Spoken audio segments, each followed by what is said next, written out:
espiritual, capítulo 3, versículo 2.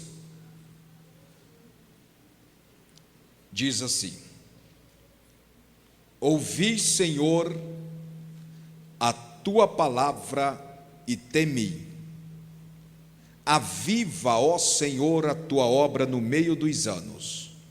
No meio dos anos a notifica. Na ira, lembra-te da misericórdia. Meus amados, eu sei que a maioria dos amados irmãos já ouviram muitas prédicas ou talvez muitas ministrações dentro deste capítulo 3 do livro do profeta Abacuque. Nós sabemos que o nome Abacuque, ele é aparentado de um vocábulo assírio. Na Septuaginta, seu nome aparece como Ambar Coum, que derivou de uma raiz e significa abraçar ou segurar. O profeta Abacuque, dentro do seu livro, nos é apresentado um quadro em que o profeta estava vivendo ou vivenciando nos seus tempos por causa da indiferença e de muitos pecados cometidos pela casa de Judá. Mas antes de nós adentrarmos neste assunto, é necessário entendermos que o livro de Abacuque, mesmo estando ele relacionado na relação dos profetas menores, isto não tem nada a ver com a acepção de pessoas da parte de Deus. Nós sabemos que o termo teológico para profeta maior e profeta menor é simplesmente para especificar o período em que cada profeta atuou no seu ministério profético. Abacuque profetizou no período menor, por isso está na relação de profetas menores. Isaías, Jeremias, Ezequiel, Daniel estão na relação de profetas maiores, porque profetizou no período maior dentro do seu ministério profético. Nós sabemos que toda a profecia aqui no livro de Abacuque é uma conversa entre o profeta e Deus. Se os irmãos prestarem atenção, porque logo nós vamos entender a razão por que o profeta Abacuque está falando sobre a palavra que ele ouviu da parte de Deus e lhe trouxe temor, quando ele diz: ouvi, Senhor, a tua palavra e temi. Aí ele clama por um avivamento, e depois de clamar por um avivamento, ele também faz notório as lembranças de Deus sobre a sua misericórdia. O que levou o profeta Abacuque se colocar diante de Deus talvez como um profeta sacerdotal? É em função do que estava acontecendo no capítulo 1. Pois o capítulo 1 de Abacuque, nós temos o questionamento do profeta. O profeta está envolvido numa situação constrangedora, porque ele vem diante de Deus colocando a sua queixa, quando ele diz: até quando, Senhor, clamarei eu e tu não me responderás?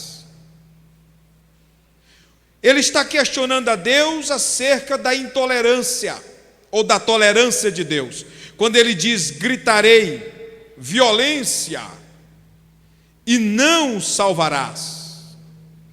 Ele coloca diante de Deus a sua indagação, o seu questionamento, dizendo: por que razão me fazem ver a iniquidade? Por que razão me fazem ver e presenciar o que está acontecendo? Porque a destruição e a violência estão diante de mim, há também quem suscite a contenda. Aí ele está falando com Deus sobre a questão da lei que se afrouxa. Ele diz: por esta causa a lei se afrouxa e a sentença nunca sai. E aí ele diz: porque o ímpio cerca o justo e sai o juízo pervertido. Quer dizer, não tem nenhum controle no sistema judiciário. E o profeta Abacuque está colocando diante de Deus o seu questionamento, como se Deus não estivesse ciência ou conhecimento dos pecados que estavam sendo cometidos na casa de Judá. O profeta queria uma resposta de Deus. O profeta queria, da parte de Deus, um esclarecimento por causa da indiferença, como se Deus estivesse indiferente. Então ele está angustiado, envolvido nesta situação constrangedora. Ele queria uma resposta de Deus. E quando Deus começa a responder a ele o que estava para fazer, no final do capítulo 1 e iniciando-se no capítulo 2, o profeta Abacuque, pastor Pedro, fica mais perplexo e mais confuso. No capítulo 1 ele está confuso, como se Deus não estivesse ciência e conhecimento dos pecados, da violência, da indiferença, da corrupção, do poder judiciário que se corrompia cada vez mais, da opressão aos pobres. Aí ele está dizendo: violência. Aí ele está falando: até quando o ímpio cercará o justo e o juízo não é aplicado, a justiça não é aplicada? Parece que Deus não estava ciente do que estava acontecendo. Irmão, será se nós não temos esse sentimento hoje? Talvez será se nós, como crentes, não chegamos até pensar que Deus perdeu as rédeas da história e o controle da situação? Porque naqueles tempos, o que Abacuque estava vivendo não é diferente do que nós estamos vivendo e passando hoje. Tudo que Abacuque estava questionando a Deus é motivo de questionamento para nós. Veja bem que Abacuque está falando: até quando eu vou clamar, Senhor, e tu não me responderás? Gritarei: olha a violência, olha o que está acontecendo. Por que razão me fazes ver a iniquidade? Nunca se ouviu falar de um mundo tão violento, tão desenfreado, tão desequilibrado como o mundo de hoje. Se mata por qualquer coisa, se comete barbárias por qualquer situação. Parece que nós estamos vivendo num grande campo de batalhas e conflitos. Já não se pode mais sair com a família, já não se pode mais se descuidar. Por causa de um relógio, atiram, matam. Por causa de um automóvel, coisas banais.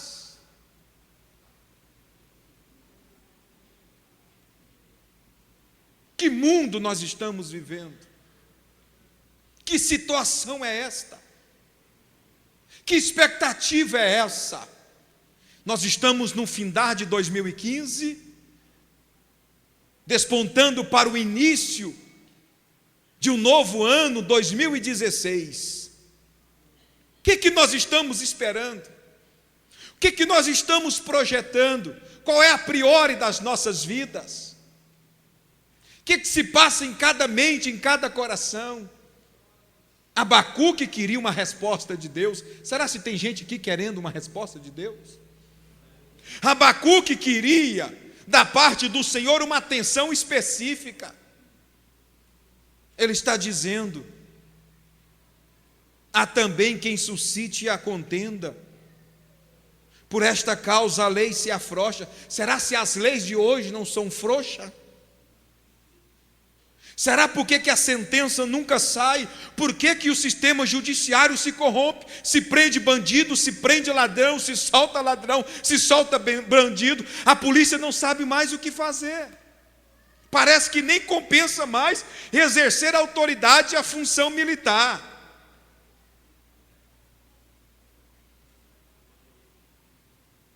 Será se lá no fundo, igreja, a gente não fica com um pensamento assim meio de murmuração? Nós queremos uma ação, nós queremos uma intervenção de Deus em qualquer situação da vida. Esperamos um agir de Deus. E era isto que Abacuque queria. Uma intervenção divina, uma ação de Deus naquele mundo de pecado, de violência, de injustiças. E o que acontece? Aí Deus fala com ele, Deus revela a ele. Olha o que Deus diz a ele no capítulo 1 e o versículo 6: porque eis que eu suscito os caldeus, nação amarga e apressada, que marcha sobre a largura da terra, para possuir moradas não suas. Deus estava dizendo a Abacuque: você acha que eu não estou vendo? Você acha que eu não estou ciente? Você acha que eu estou alheio a todos esses acontecimentos? Deus diz a ele: eu tenho as rédeas da história nas minhas mãos. Está chegando a hora da minha justiça. Está chegando a hora do meu agir. E Deus responde a ele dizendo: eu vou levantar os babilônios, eu vou levantar esta nação amarga e perversa, apressada nas suas ações. Aí Deus diz a ele: horrível e terrível é, dela mesma sairá o seu juízo e a sua grandeza. Era Deus dizendo: te aquieta, homem, porque eu vou fazer alguma coisa. Eu tenho uma resposta para este sistema. Eu tenho uma resposta para este mundo tenebroso.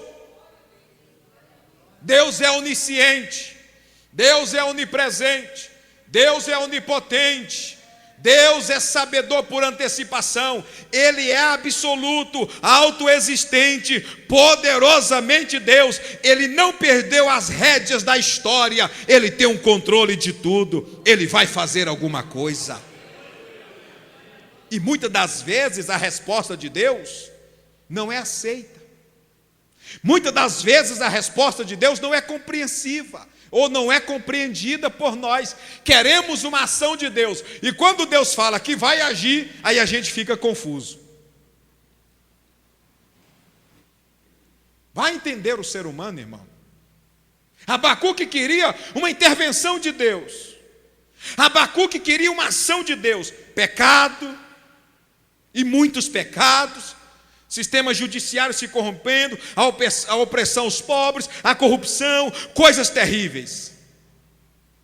Aí quando Deus fala com ele: eu vou fazer, eu vou agir, aí ele fica confuso e começa a se perturbar, porque aí ele começa a questionar a Deus: como seria possível Deus pegar uma nação ainda mais ímpia, mais implacável, mais digna de justiça, para ser instrumento nas mãos dele?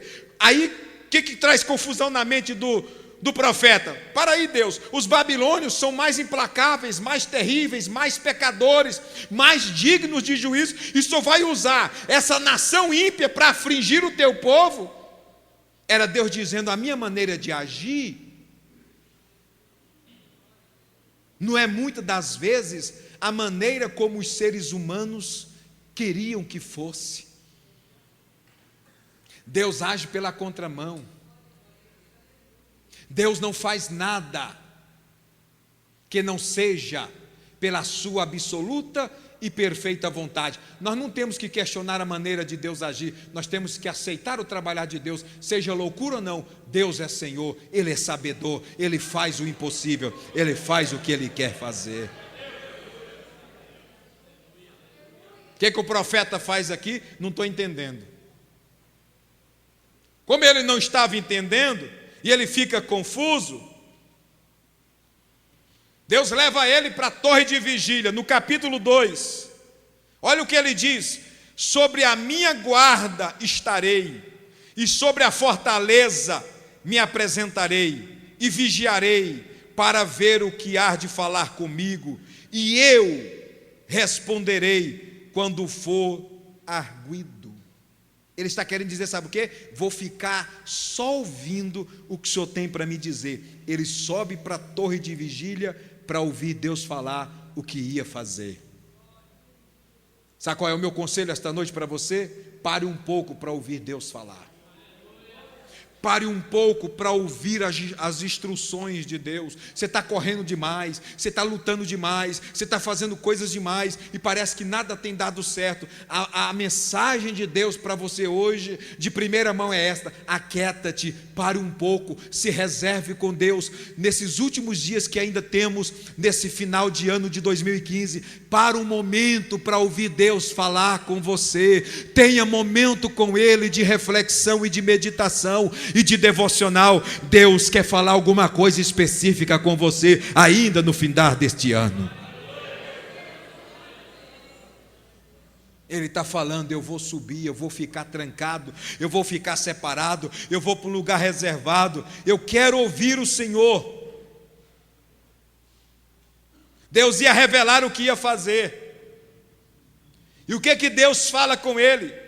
Capítulo 2 e o versículo 2: então o Senhor me respondeu e disse: escreve a visão e torna bem legível sobre tábuas, para que a possa ler o que correndo passar. Sabe o que é isso aqui, irmão Gilson? Primeiro outdoor foi Deus que fez. Não existe muitos outdoors aí? Quem inventou o outdoor foi Deus.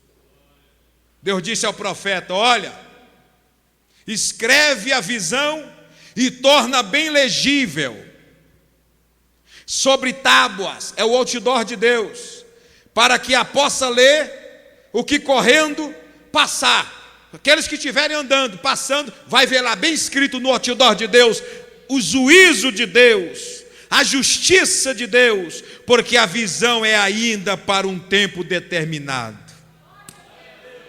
Era Deus dizendo: eu vou fazer, eu vou agir. E a resposta de Deus muitas das vezes não é aceita, não é compreendida. O que nós queremos de Deus? Deixa eu lhe fazer uma pergunta: o que você quer de Deus? Porque se nós não tomarmos cuidados, pastor Pedro, nós vamos usar um método de ensinamento, de direcionamento, e vamos querer ensinar Deus a fazer as coisas. Se você prestar atenção, muitas das vezes quando nós vamos falar com Deus, nós não queremos ouvir Deus, nós queremos ensinar Deus. Nós queremos dar ordens para Deus, queremos ditar as coisas. Deus, eu quero que o Senhor faça assim. Ah, Deus, que o ano de 2016 possa ser um ano assim, assim, assim. Deus faz assim, assim, assim, como se Deus não soubesse de nada. E desse jeito não funciona. Porque a Bíblia diz que os meus pensamentos não são os vossos pensamentos. Irmão, nós estamos errados em nossos pedidos. Deus é que sabe. Deus é que sabe o que é melhor. Nós não temos que colocá-lo dentro da nossa vontade. Nós é que temos que nos enquadrar na vontade dEle, aceitar o plano dEle, a direção dEle, a ação dEle, o agir dEle. Ele sabe o que é melhor para você, para a sua família, para a sua vida. Coloca diante de Deus todos os projetos segundo a vontade de Deus. Diga: Deus, se o Senhor quiser, Deus, se o Senhor puder, Deus, se o Senhor for fazer, está aí diante do Senhor, o que for melhor, faça. Não tente ensinar a Deus, não queira dar ordens para Deus, porque não vai dar certo. Você sabia que nós estamos errados?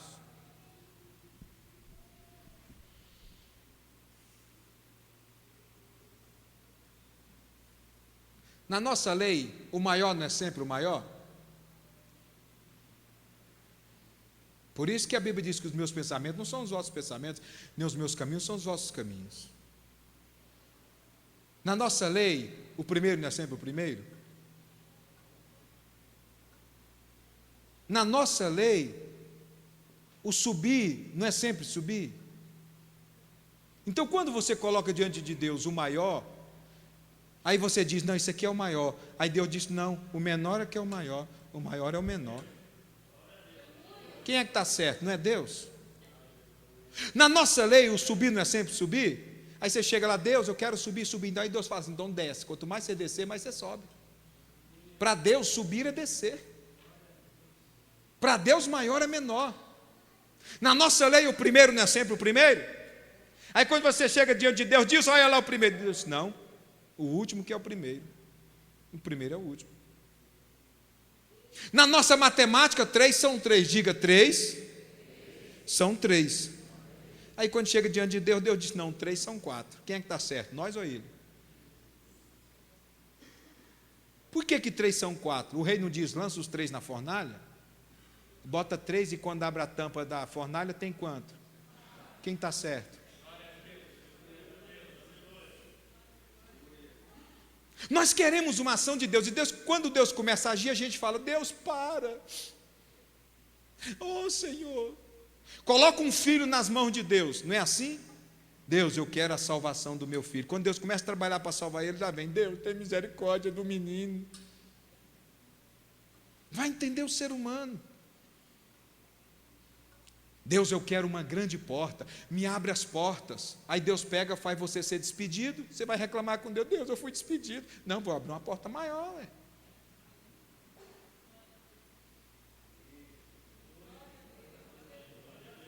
Deus, eu quero viver uma experiência com o Senhor. Eu quero viver um momento de glória com o Senhor. Aí Deus, pum, joga na cama doente, para ele ter experiência com Deus. Ai, meu Deus. Vai entender, irmão. O profeta está querendo aqui uma ação de Deus, uma intervenção de Deus. Deus fala que vai agir, aí ele, para aí, Senhor. Foi por isso que ele orou no capítulo 3, quando ele diz, ouvi, Senhor, a tua palavra e teme. Deus falou, eu vou fazer coisa pesada. Vou descer o chicote nesse povo. Vou afligir este povo. Eles vão viver a justiça, triunfante. Aí ele diz, Senhor, sabe o que ele faz aqui? Se torna um profeta sacerdotal. Aí ele vem no capítulo 3 e o versículo 1 dizendo, oração do profeta Abacuque sobre a forma de canto. O que é essa forma de canto aqui? É sigionote, que é o plural de sigaion, que é a mesma coisa de chorar em alta voz. Quando Deus revelou o que ia fazer, ele rasga o coração, ele chora alto. Está querendo a justiça de Deus no capítulo 1 e está querendo a misericórdia de Deus no capítulo 3. Está querendo o castigo de Deus em muitos pecados e agora quer um avivamento. Ele diz, eu ouvi a tua palavra e temi, eu sei que o Senhor vai fazer, mas para aí, ó Deus, antes de fazer qualquer coisa, aviva a tua obra, traz avivamento, traz um derramar do teu poder. E aí ele diz, na ira, lembra-te da misericórdia. Ele está dizendo, o Senhor é misericordioso. Irmãos, eu venho pregando este ano dizendo que alguma coisa está para acontecer. E nós sabemos disso, que profeticamente, espiritualmente, alguma coisa está para acontecer. As pessoas estão confusas, as pessoas não sabem mais o que fazer. É aí que vai agir Deus. E eu tenho sempre ministrado dizendo que vai acontecer um avivamento na igreja, vai acontecer um mover de Deus na igreja, porque Jesus Cristo está voltando para arrebatar o seu povo. É hora de você chegar mais para perto de Deus, é hora de você se colocar mais diante do Senhor, porque Deus vai trazer avivamento para o grande arrebatamento da igreja. O que Abacuque faz aqui no capítulo 3? Ele tem esperança. Porque Deus diz a ele que o tempo de prestação de conta para os babilônios ia chegar. Ele questionou a Deus como era possível ele pegar uma nação mais ímpia. Aí Deus fala com ele, dizendo: quando ele vier contra o povo que nos destruirá, Deus está falando com ele: eu vou trazer justiça sobre os babilônios. Irmão, fique tranquilo, Deus vai trazer justiça sobre esse mundo terrível. Deus vai pesar a mão dele. Sabe por que Deus ainda não fez algo terrível ainda? Por causa da igreja. Nós estamos aqui, mas quando essa igreja for arrancada desta terra, Deus vai derramar a sua ira sobre o globo terrestre. A justiça de Deus virá sobre a humanidade. Prepare a sua vida. E Abacuque tem certeza que o justo viverá da onde? Pela fé. Pastor Pedro, aconteça o que acontecer, nós vamos viver pela fé. Nós não vamos nos entregar. O verdadeiro cristão, filho de Deus, não se desespera, não se entrega. Não fique perdendo noite de sono. Acredite que Deus tem um livramento. Deus tem o melhor para a sua casa. Deus tem o melhor para a sua família. Deus vai trazer justiça sobre o mundo. Mas a igreja será preservada. A igreja vai triunfar no meio do deserto. A igreja vai crescer no meio do deserto. Deus vai cuidar de você, meu irmão. Não vai faltar nada. Eu estava acompanhando, e eu estou acompanhando minuciosamente o que vem acontecendo no cenário da política na igreja, no nosso país, na nossa nação, nesse cenário político. E aí está aquela expectativa: meu Deus, o que vai acontecer? E a crise, e o dólar que está subindo, e as coisas que estão indo, a inflação que está crescendo. Irmão, tudo isto é uma permissão de Deus. Nós não queríamos uma ação de Deus? Está aí, irmão, a resposta. Deus não perdeu as rédeas, não. Deus vai fazer coisas terríveis aí, mas fique tranquilo, sobe para a torre de vigília, porque o melhor de Deus virá para as nossas vidas. O profeta está falando aqui: Senhor, na ira, lembra-te da misericórdia, traz avivamento para o teu povo, traz poder para o teu povo, paz no nosso interior. Irmão, pode colocar sua cabeça tranquilo no travesseiro, porque Deus vai cuidar de você. Eu profetizo nesta noite que o melhor de Deus virá. Olha a profecia: porquanto, ainda que a figueira não floresça, nem haja fruto na vide, o produto da oliveira minta, e os campos não produzem mantimento, as ovelhas das malhadas sejam arrebatadas, e nos currais não hajam vacas, todavia eu me alegrarei no Senhor, exultarei no Deus da minha salvação. Jeová, o Senhor, é a minha força, e fará os meus pés como das servas, e me fará andar sobre a minha altura. Ei, igreja, descanse no Senhor, ainda que a oliveira não floresça, mas Deus tem tudo para nós. Deus já providenciou tudo para você. De pé.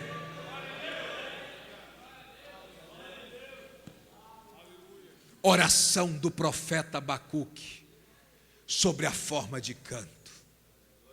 Ouvi, Senhor, a tua palavra e temi. Aviva, ó Senhor, a tua obra no meio dos anos. No meio dos anos, torna conhecida. É agora que a igreja vai triunfar cada vez mais. Nós não temos que brigar, nós não temos que ir para a rua levantar bandeira, nós não temos que confrontar, deixa o povão fazer isso. A igreja vai evangelizar, vai pregar, vai ganhar almas, porque o nosso destino final é o céu. Crente não participa desses movimentos, não. Crente não se envolve com essas coisas, não. Não deixa eles brigarem para lá. Nós vamos continuar pregando o evangelho, porque Jesus disse: eu vou preparar-vos um lugar. Nós temos um lugar garantido com o Senhor. Fique tranquilo, deixa acontecer. Sabe o que eu estou falando aí? Deixa a tampa da chaleira voar. Deixa a pressão explodir. Eu fico observando alguns líderes religiosos aí que vão para a mídia brigar com ativistas, expor a igreja, expor ministério. Isso não é bom. Um grande líder aí criou uma grande barreira, dois grandes líderes, né? Um que é deputado federal e o outro que tem um ministério grande aí. Criou uma barreira muito grande, uma muralha.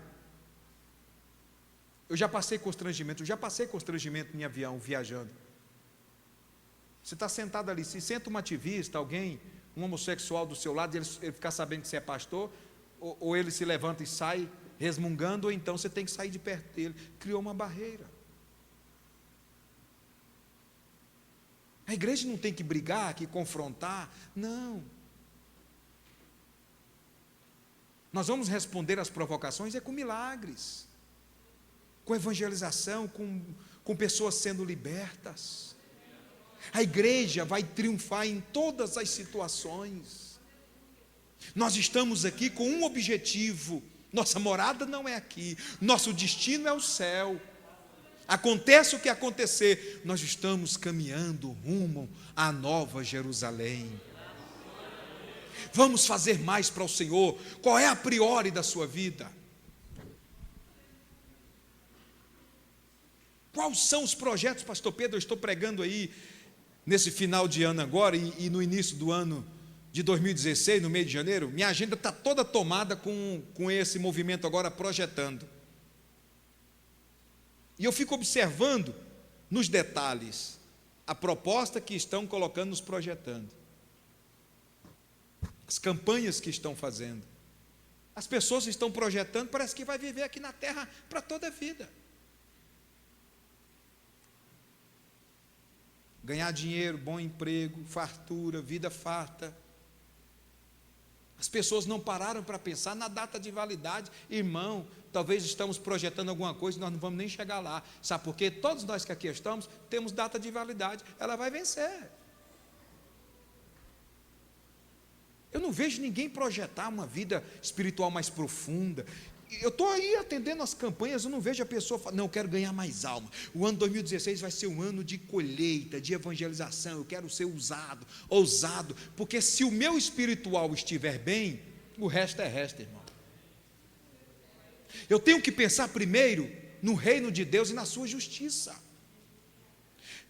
O meu projetando para o ano que vem é ser mais usado por Deus, mais tomado por Deus, numa dimensão mais profunda por Deus, porque se eu estiver bem espiritualmente com Deus, as outras coisas serão acrescentadas. Vem tudo de gorjeta. Então, o meu conselho para você é que você projete para a sua vida uma vida espiritual mais profunda, para você ganhar sua casa, sua família, trazer seu filho que está desviado, sua filha que não quer vir para a igreja. Irmão, tem muito lugar aqui. Essa igreja pode ser tomada, pastor Pedro, de acontecer um dia que no domingo vai ter que ter 2 cultos, pôr telão do lado de fora. Só você se empenhar para isso. Eu ministrei lá em Trindade com o pastor Benjamin, eu levei essa ideia. Cada crente gera uma ovelha, ovelha gera ovelha. Ainda há lugar. Nós somos muito egoístas, pensamos só em nós, campanha só para nós, queremos só para nós. Queremos a bênção de Deus, mas não queremos ser bênção para Deus. A bem da verdade, irmão, tem muita gente que não está nem aí para o reino de Deus e quer pedir a Deus as coisas. Teu filho está indo para o inferno, tua filha está indo para o inferno, teu marido não quer saber da igreja, a vida lá fora é mais folgada e as coisas de Deus estão ficando aí. E ainda tem gente que critica Noé, diz que Noé foi um péssimo pregador, diz que Noé ficou 120 anos pregando e ninguém se converteu. Ainda diz que Noé entrou em depressão e se embriagou na vinha. Isso é conversa fiada. Noé pregou 120 anos, Gilson, uma mensagem dura, de juízo, e o mundo não ouviu a mensagem dele. Mas Noé foi o homem mais abençoado do mundo antediluviano, porque ele não ganhou o mundo, mas ganhou a casa dele. Você tem a obrigação de pelo menos ganhar a sua casa, trazer sua casa para dentro da arca, a porta vai fechar. Nós estamos chegando, pastor Pedro, na arrancada final. Eu venho falando isso, irmãos. eu venho estudando as profecias. Uma das matérias que eu mais me aperfeiçoei no seminário foi as profecias, escatologia bíblica, a doutrina das últimas coisas. Eu cheguei a uma conclusão: não falta mais nada para se cumprir.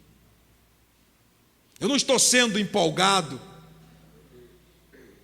eu não estou falando pela emoção, pela razão do que eu venho estudando. Irmãos, eu tenho consciência do que eu vou dizer para vocês aqui. Eu creio, entenda isso, pastor, não é doutrina, mas eu creio que nós somos a geração que vai ser arrebatada, irmão. Não vai dar para continuar muito tempo.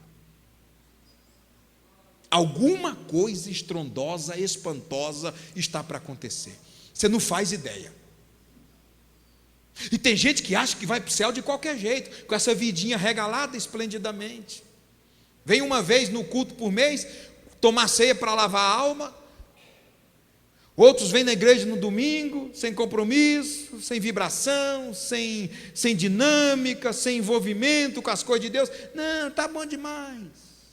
Esqueceu do verbo que o chamamento, ele é para todos, mas a escolha é para alguns.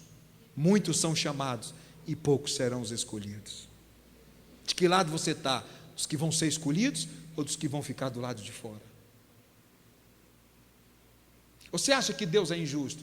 Quantos estão morrendo? Quantos morreram nas arenas, deram a vida por causa do Evangelho de Cristo, e a gente hoje com essa vidona boa aí, acha que vai para o céu de qualquer jeito? E aqueles que estão morrendo degolados, que estão sendo enforcados, queimados em praças públicas, até hoje está acontecendo isso.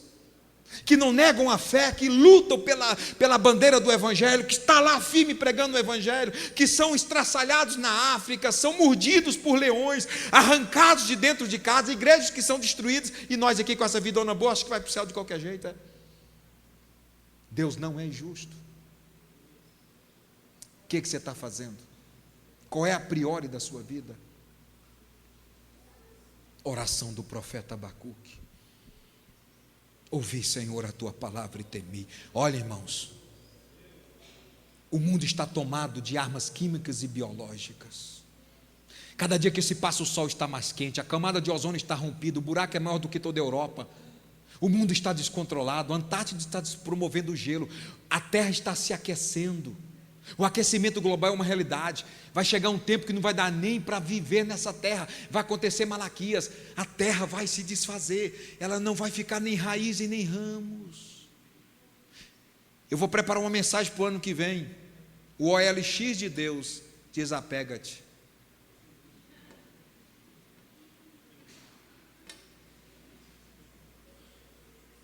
Você sabe que o OLX é só para coisa velha, né? Desapega de coisa velha, irmão. Vamos para coisas novas em Deus. Desapega desse mundo nojento. Se apegue com Deus. Está chegando a hora. Qualquer momento vai acontecer a terceira grande guerra mundial e o mundo não resiste. Deus está segurando as rédeas por causa da igreja. Então toma uma posição na sua vida, ser mais crente, de envolver mais com as coisas de Deus. Coloca a sua vida nas mãos do Senhor. Eu reservei esses 15 minutos para nós orarmos ao Senhor, para você colocar a sua filha, seu filho, seu marido, sua esposa, sua casa na presença do Senhor, a priori da sua vida. E eu quero aqui fazer um desafio. Quem quer ser mais crente? Eu quero. Quem quer ser mais santo? Eu quero. Porque a Bíblia diz: quem é santo, santifique-se mais ainda. Quem é justo, justifique-se mais ainda. Agora, quem é sujo, suje-se mais ainda. Eu quero mais. Como Paulo disse, eu vou de glória em glória, até chegar à estatura do varão perfeito. Eu quero mais, Deus, eu não estou satisfeito, eu quero mais de Ti, da Tua presença, da Tua graça, do Teu amor, do Teu poder, da Tua manifestação. Quem quer a salvação de um filho, de uma filha, de um irmão, de uma irmã? Quem quer a intervenção de Deus? Quem quer coisas grandes em Deus? Quem quer sair dessa vida normal e entrar no sobrenatural? Quem quer viver com Deus uma experiência de subir um pouco mais numa dimensão espiritual profunda? Só você que quer, vem aqui à frente e nós vamos orar.